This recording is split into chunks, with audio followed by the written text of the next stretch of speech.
नमस्कार, आप देख रहे हैं हिंदी खबर। आपके साथ मैं हूं मोनिका सिंह। बीएसपी में जाने की अटकलों पर बोले हैं आजम खान। मेरा एक चरित्र है, मैं बिकाऊ नहीं हूं, यह आजम खान ने कहा। मुझे नहीं पता खबर कहां से और क्यों चल रही है। 2027 में सपा की सरकार बनने पर बोले आजम खान, सरकार बनाने पर कोई भविष्यवाणी नहीं कर सकता। आजम खान ने कहा मुझे किसी का इंतजार भी नहीं है, ये भी आजम खान ने कहा। तो आजम खान समाजवादी पार्टी के नेता जो कि कल जेल से बरी हुए हैं, उन्होंने कहा कि मेरा एक चरित्र है और मैं बिकाऊ नहीं हूं, जिसके बाद कहीं ना कहीं ये माना जा रहा है कि जो बीएसपी में उनके जाने की अटकलें थी उन पर विराम लग गया है। आजम खान की तरफ से ये बड़ा स्टेटमेंट आया। उन्होंने ये भी कहा कि मुझे नहीं पता ये अटकलें क्यों लगाई जा रही हैं।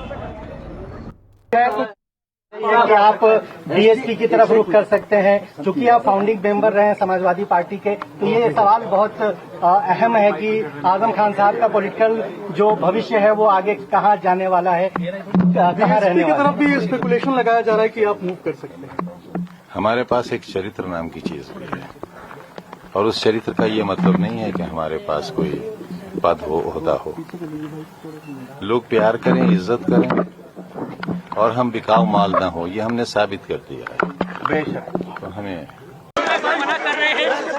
तो ये कहा यहाँ पर आजम खान ने कि हमारे पास चरित्र नाम की चीज है, कैरेक्टर है हमारा, बिकाऊ नहीं है, ये हमने साबित कर दिया है। साथ साथ ये भी कहा कि मुझे नहीं पता ये खबरें आई कहां से, अटकलों का बाजार क्यों गर्म है।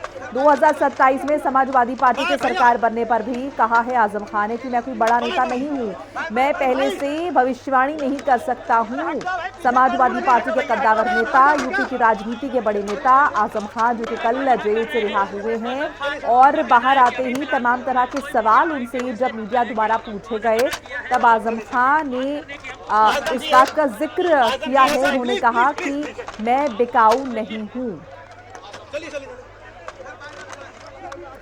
और ज्यादा बातचीत के लिए मेरे साथ राहुल श्रीवास्तव जुड़ चुके हैं, मेरे सहयोगी।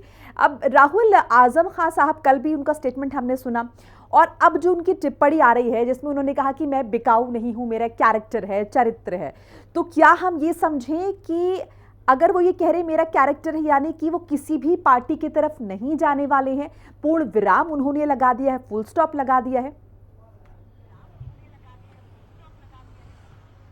देखिए, निश्चित तौर पर जिस तरह से अखिलेश यादव को लेकर आज आजम खान ने बयान दिया है, निश्चित तौर पर कई चीजें उन्होंने साफ कर दी हैं। जो तमाम कयास लगाए जा रहे थे आजम खान को लेकर, उन कयासों पर उन्होंने विराम लगा दिया। उन्होंने कहा है कि अखिलेश यादव एक बड़ी पार्टी के बड़े नेता हैं और किसने उनकी किस समय मदद की है वो सब जानते हैं। जिन्होंने मदद नहीं भी की है उनको लेकर भी आजम खान ने बयान दिया है। तो निश्चित तौर पर जो तमाम कयास अलग अलग तरीके से लगाए जा रहे थे कि आजम खान जेल से बाहर आएंगे तो वो दूसरी पार्टी में शामिल हो सकते हैं, खुद की पार्टी बना सकते हैं, तो निश्चित तौर पर इन तमाम चीजों पर कयास पर विराम लगाते हुए आजम खान ने आज जो बयान दिया है उससे कहीं ना कहीं उत्तर प्रदेश की राजनीति में चीजें स्पष्ट हो जा रही है कि आजम खान का अगला कदम क्या होगा। अच्छा राहुल, इसके साथ साथ आप क्या ये समझे कि जो बड़ी चिंता की लकीरें यहाँ पर अखिलेश यादव के माथे पर रही होंगी, क्योंकि जाहिर है अटकलों का बाजार गर्म था और समाजवादी पार्टी भले खुशियां मना रही थी लेकिन वो स्पेकुलेशंस तो थी ही, तो क्या वो ये भी माने कि एमवाई फैक्टर को किसी भी तरीके का खतरा नहीं है, मुस्लिम वोट कटने नहीं वाला, बटने नहीं वाला और पूर्णतः वो समाजवादी पार्टी के खेमे में ही आएगा? देखिए, निश्चित तौर पर जो तमाम कयास लगाए जा रहे थे उससे निश्चित तौर पर जो समाजवादी पार्टी है उनके अंदर चिंता की लकीरें थी कि आजम खान का क्या अगला कदम होगा। चूंकि कल जिस तरह से जेल से वो रिहा हुए थे और रामपुर तक उन्होंने कहीं भी कोई बयान नहीं दिया था, तो ऐसे में अटकलें और तेज लगाई गई थी। लेकिन इन सब के बीच अखिलेश यादव का एक बयान सामने आया था। उन्होंने कहा था कि अगर 2027 में समाजवादी पार्टी की सरकार बनती है तो निश्चित तौर पर आजम खान पर जितने मुकदमे हैं उन सारे मुकदमों को वापस लेने का काम सरकार के द्वारा किया जाएगा। आज जिस तरह से आजम खान का बयान आया और जिस तरह से लगातार अखिलेश यादव पीडीए का नारा देकर आगे बढ़ते चले जा रहे हैं, हाँ। अगर सब कुछ सही रहा और आजम खान के जिस तरह समाजवादी पार्टी के साथ पहले भी थे और अब भी रहते हैं, हाँ। तो निश्चित तौर पर आने वाले 2027 के चुनाव में एमवाई फैक्टर को काफी फायदा मिलेगा और अखिलेश यादव भी लगातार आजम खान के साथ, और आजम खान ने आज जिस तरह से बयान दिया उससे कहीं ना कहीं स्थिति जो चीजें हैं वो स्पष्ट हो गई हैं। बिल्कुल, बहुत बहुत शुक्रिया राहुल आपका तमाम